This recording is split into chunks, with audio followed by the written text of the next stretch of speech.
so I have a few little like cliff notes here. I put it down to music, visual and graphics, Mhm. the story, Yeah. characters like the major ones and like people that you Eh, actually give a fuck about. Right, right. The world itself, I didn't put too much on there, but That's whatever. fair. Combat and gameplay is the biggest one I got, which makes sense. Fair. I have similar ones. A small overall. Perfect. Where do So, you want to start? initial rating. All right, the initial rating. So I originally got it because like it's one of those cult classic-y kind of games. Right. Obviously, it wouldn't compare to like the level of 7, which came out literally 2 years before it. So I Yep. was intrigued. Overall, I was dissatisfied with the experience, which I can get more into later on. Right. It's not the worst Final Fantasy game though. I would agree with Like that. there were some good points, some good concepts that worked. Most of it didn't. I like to think it was because development was probably an issue because, like I said, 2 years after 7, what are you gonna do? I still think the worst is 13. Fair. That game can burn in hell. I haven't finished um, 13. I never got past the but tutorial. oh god, it was so bad. if this ends up working out, we can just review every Final Fantasy game, and that will just be the last one we Oh, do. it's gonna be great. So fucking. But so since I haven't played too many of these games, like obviously I played 7, I played 10 10 religiously. 10-2 a little bit. I didn't beat it though yet. I played bits of 12. Obviously, my feelings Yeah, of 12 is substantial. yeah, you didn't get into the good part, unfortunately. It The just beginning of that couldn't. game is terrible. That's why. Yeah. And obviously 13, like we just talked about. And then So you were with overall, me on the 15 playthrough, so yeah. So in 15, I didn't play, but I got a good sense of it. right. Okay. So it's low on my list because I haven't really branched out. Fair. Out of All right, so 10. out of a 10, fuck, I didn't think of this part. Like my first playthrough through, because I don't know if I'm gonna play it again. That's also the problem. So it has to unfortunately be kind of a low one. So I'm gonna Fair. go with a 5. 5. That's not bad. Like it's not average.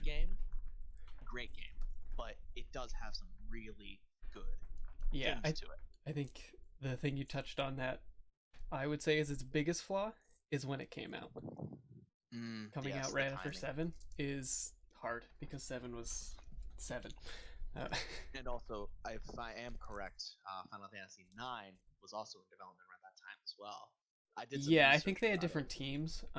They did. Yeah. The OG creators were busy with other projects. I think the movie as well, which absolutely bombed, let's be honest. Yeah, we don't talk about that.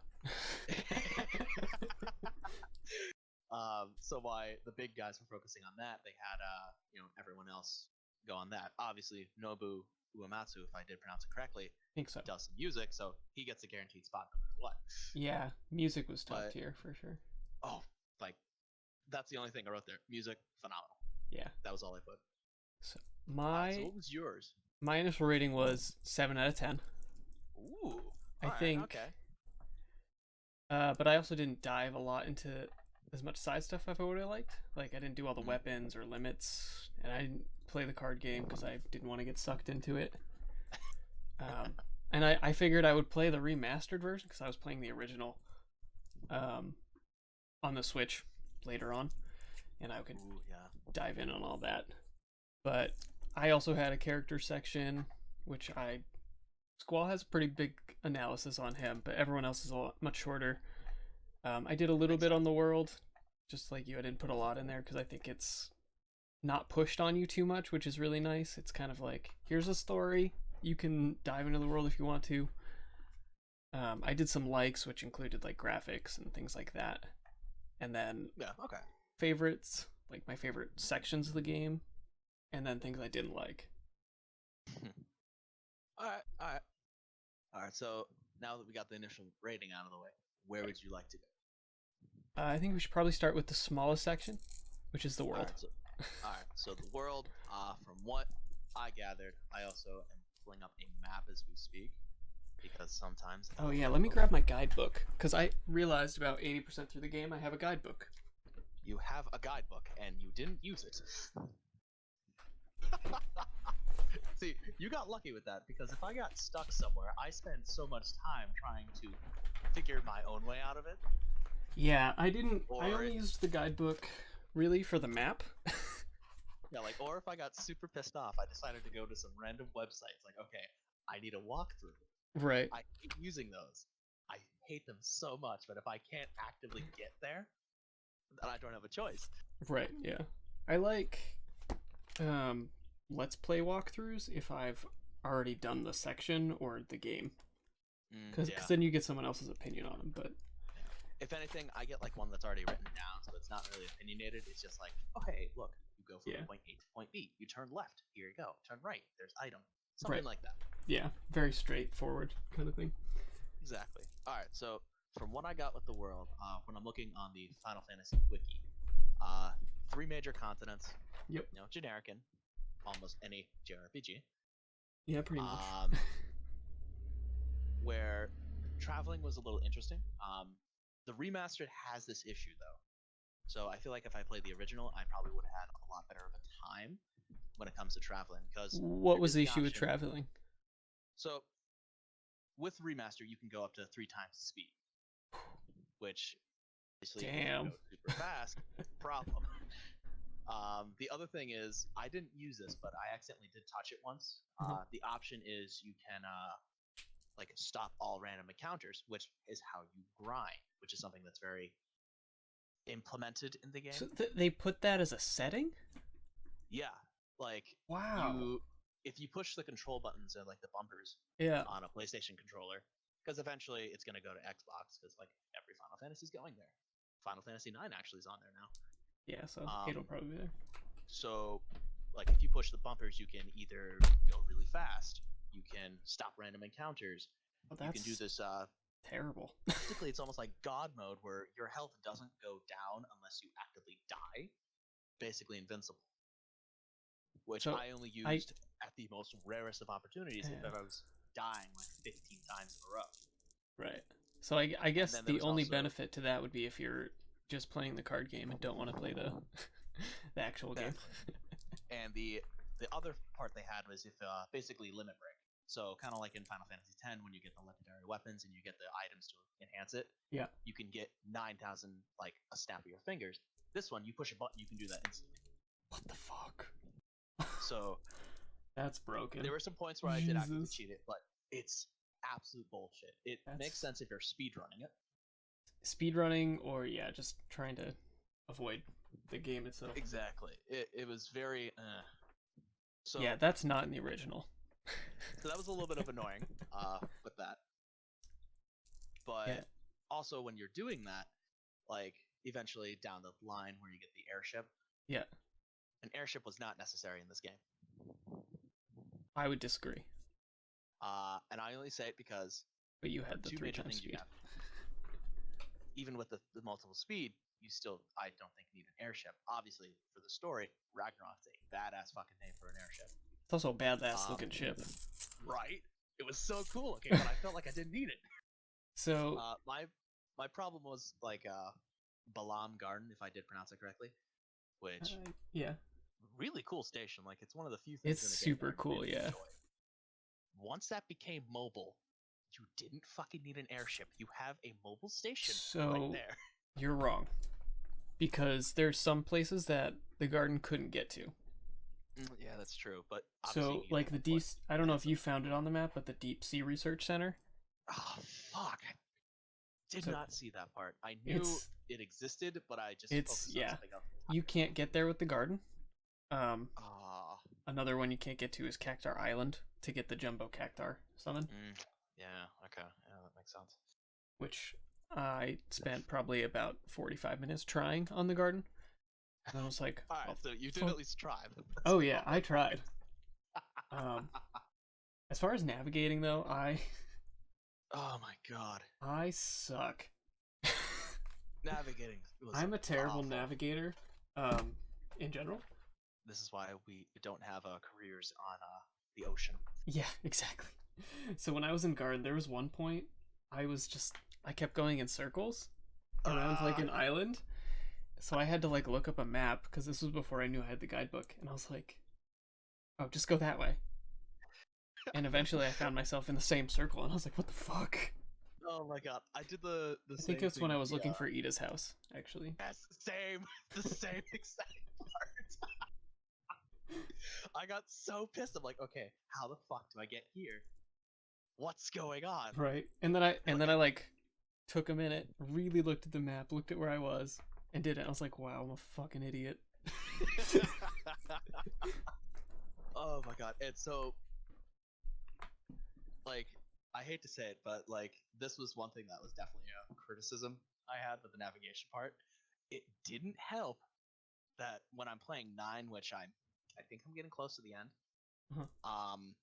They have the same kind of navigation mechanic with the airships or whatever you use. Yeah. So the second I get that up, and it's like, all right, you need to get to this part of the game, and I see the controls, I'm like, fuck. Yeah, I didn't love the controls for the airship, but I found you could use the joysticks, and they did work for moving it kind of normal. Oh, It was just kind of weird because it was like the right stick I think was moving it, and I might have been inverted, but I got used to it pretty quickly, so I didn't care that much. Other than that, like little bit of getting stuck, I didn't mind navigating too much. I found my way around pretty easily.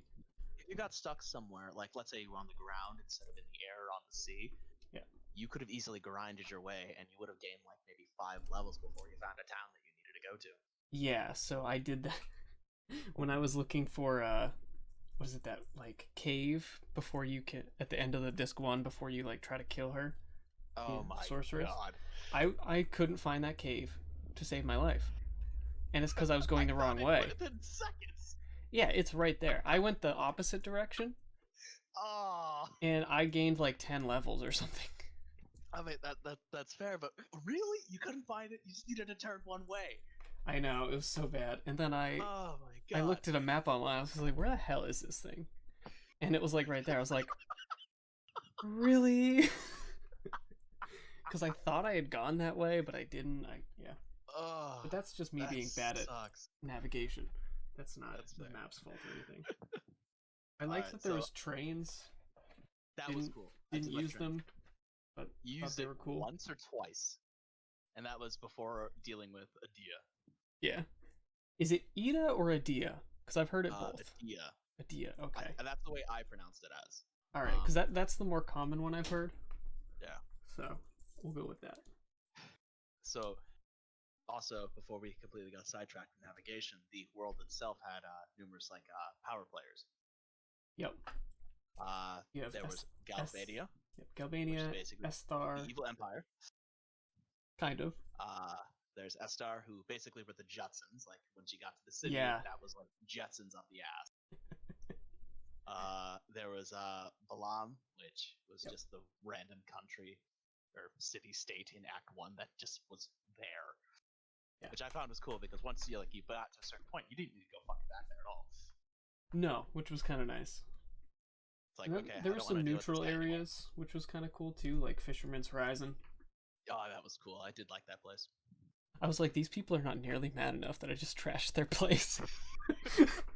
I will get to that in a second. Once we get to a certain point, I have something on that. There was also Trivia or whatever it was called. Trivia. Southeast from basically the north. No one goes there. No one gives a fuck about it. Which is interesting because you could just like get the Ultima magic there for 5,000. I was like, okay. Other than that, and going for the few cutscenes at Trivia Garden, there was fucking nothing to do up there. I think it was mostly side stuff up there, and stronger enemies. So you had a couple chocobo garden or forests up there, or if you wanted to do that. I didn't really do any of that because I had. On that, there was nothing. Yeah. So. Let's see. There was also the southern continent, which was Sintra. Sintra is what I called it. Yeah. Which basically was nothing but ruins except for one random orphanage. Which, why is there an orphanage Well, at the bottom of the it's world. not necessarily in, I'm air quoting here, orphanage. It was her house that she turned into an orphanage, or their house That's rather. fine, then. I was gonna say, like, why Because the fuck? Because I think the idea was that all their parents died in the war. I did not except actually find that part in my notes. Shit. Except for Squalls. Yeah, that will get it. Spoiler. And then there was Timber, which was very minor. I basically compared it to Hong Kong. Timber was part of Galbania. Yeah, it was basically Hong Kong. It's trying to liberate itself, Right. but obviously Galbania has a fucking nuke. So I have some part of that in my Renoa section, actually. As far as like the backstory and lore of the whole universe, I thought it was cool because you could dig into it if you wanted to, but you didn't have to. Yeah, I think there was. Parts... Go ahead. Oh, sorry, go ahead. Okay, there was something in there I think that I saw that Cypher specifically. He saw a movie when he was a kid of someone using a gun blade fighting a dragon or something, and like that ties into the Laguna story later on, which I thought was really cool. I don't think I caught that. Like, the one way that you could get to bits of lore and everything were the magazines which you could collect. Yep, the magazines, and then there was actually some stuff in the menu too that had some info. Damn. One thing I thought was cool was the sorceresses, how big of a deal they actually were. Yeah, at first I was like, okay, whatever, yeah, like, sorceress. And then later you're like, oh shit. Generic random bitch, okay. Right. And then I was like, oh shit, these people you're are like, actually... oh, these are a thing. Yeah. They're basically like female popes almost. It's true. At least from what I saw, because everyone spoke of them yeah. highly. I mean, yeah. I mean, Adele was shitty, but yeah. She was the only one that... pun here. Yeah. But it was the only one that was like, I think, considered a bad ruler that was alive. I mean, she was in charge of Estar, if I'm correct, during the war that Laguna came in and saved. Yeah, and then Laguna's like, boy, and takes over. Prison rave. Jesus. I'll say that later. Also, Adia or Matrone, whatever her actual fucking name is. So Matron's a type. She had two different names. Well, her name was Adia, and then Matron was what the kids called her, because she wasn't their mom. She was their, yeah. Yeah, she's just like the matriarch of the area. Yeah, exactly. Also, Ultimecia. We'll get to more on her later, but she's like the final sorceress of this entire like timeline you got, which makes sense because she's dealing with time. Well, yeah, she's from the future, yeah. Yeah, which I put in my notes numerous times. Time traveling bullshit. Is that what you call time compression? Yes. Interesting, because I have a much different take on that. What was the scientist's name? It's escaping me. Dr. Ordine. Ordine, yeah. He was the true villain of this game, I thought. I got like so much shit on him. I didn't write any notes on him, but that's because not much. I just didn't think about it because it was like 1 a.m. But that's fair. And the final sorcerer, I really enjoyed the twist of Renoa. Yeah, me too.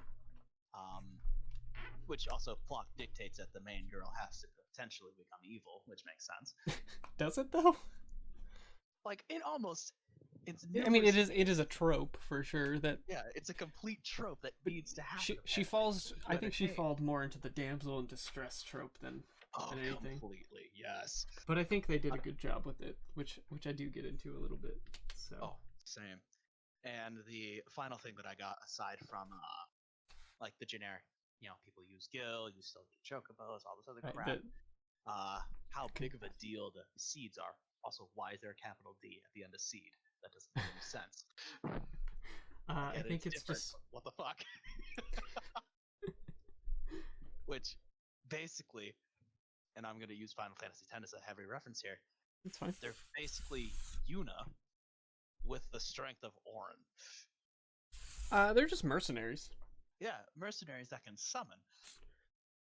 Yeah, but to be fair, anyone can technically junction a GF, it sounds like. They just might not be strong enough to do so. Yeah. At least that's what I was getting out of that. Just because, like, Ifrit he was in a cave. That's true, but he was Like, used as a test for the students, and not all of them passed. yeah, but like, what if someone just walked into the cave and beat him up? It's unlikely, but Okay, if you I can mean, beat it's up possible. Ifrit, you can more than likely. You deserve it. Yeah, yeah. It's like, I'ma beat this hell demon. Also, do we know if Cypher ever had a GF? I don't think he did. Well, Which I do get into a yeah, little bit, no. I think, somewhere. Yeah, I don't think he got anything like that. Okay. All right, so that was really all I had for the world, because like I said, it was. Yeah, I had like it had a lot of mythology and lore to it that just wasn't pushed on you, so you didn't need to dig into it if you didn't want to, which I appreciated. That was definitely a minor gripe I had overall. See, I didn't mind that because like it would take a lot of time to figure out the world if I wanted to like push the story, especially on some urgent parts. But it would have been nice if it was a little bit more in my face. Yeah, like I'll use especially with the it's not even Laguna Final parts. Fantasy, but for other ones, like you get almost the knowledge of the entire timeline of the world in, let's say, Dragon Age series. Mm. Like you get everything from basically the dawn of time, why this is like this, why people are like that. Everything really is included. Like, yeah, props I think to BioWare before EA. Right, yeah, back when they were good. Yeah, I think props to them for that, making a world like that. Yeah, I think it's important in the context of the story too. Like some games, it doesn't need it as much. Like this one, the most important part was sorceress ruled, and there's a war. Yeah, really, that's a for the story. That's like the most important part, especially since you're playing like a 17-year-old. Yes, yes, I'll get to that in a bit. All right. So where to next?